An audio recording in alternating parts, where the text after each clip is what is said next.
இது கப்பல் வந்து தளபதிக்கு நினைவு பரிசு கொடுக்கலான்னு தான் கொண்டு வந்திருக்கோம். அது ஏன் அப்படி கொண்டு வர காரணம்னா, சமீப காலத்தில் வந்து மீனவர்களுக்கான ஒரு மன்னரை மானிய இஷ்யூஸ் இருந்தது. அதில் வந்து மேட்ரு தெரிஞ்ச உடனே தளபதி வந்து கண்டனத்தை தெரிவிச்சார். அது ஒட்டுமொத்த மீனவ சமூகத்துக்கான ஒரு உணர்ச்சி தான்.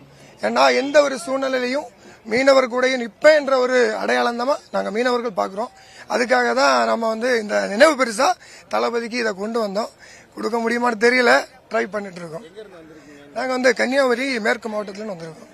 ஒரு மீனவ கிராமம் தூத்தூர் மண்டலத்திலிருந்து வந்திருக்கோம். தளபதி எந்த சமூகத்துக்கு எல்லா சமூகத்துக்குமே வந்து முழுக்க சப்போர்ட் பண்ணுவார். இருந்தாலும் மீனவர்களுக்கு அவர் வந்து முழுக்க சப்போர்ட் பண்ற ஒரு நம்பிக்கை ஒட்டுமொத்த மீனவர்களுக்கும் இருக்கு. தெரியல, பாப்போம். பேசுவாருன்னு நம்புறோம். இது வந்து கிட்டத்தட்ட 3 மாசம் ஆச்சு. இது வந்து பிளாஸ்டர் ஆஃப் பாரிஸ்ல வந்து மெட்டல் போட்டு அதை பில்ட் பண்ணி பொறுமையா காத்திருந்து பண்ணது.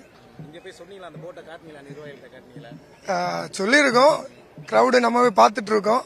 அதனால ஒண்ணுமே சொல்ல முடியாது. பாப்போம். கண்டிப்பா எழுச்சியா தான் இருக்கு. இது என்ன ஒட்டுமொத்த தமிழகத்துக்கு எழுச்சி.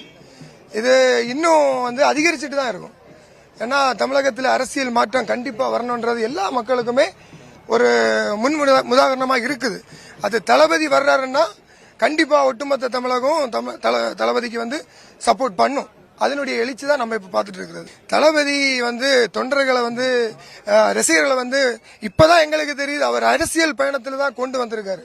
ஏன்னா இந்த சின்ன வயதிலேயே எல்லாருக்குமே அரசியல் வந்து பல வருஷமா அரசியல்ல வந்து உழைச்சவங்க மாதிரியே பிஹேவ் பண்ண மெச்சுவேர்டு ஒரு பொது தளமா இருக்கட்டும், பேசுறதுல வந்து ஒரு மெச்சுவேர்டு, இதெல்லாம் தளபதியோட ஒத்த சொல்லு மட்டும்தான்.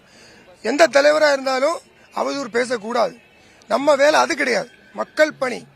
அந்த பணி தளபதியோட இளைஞர்கள் இன்னைக்கும் இதுவரைக்கும் பண்ணிட்டு இருக்காங்க.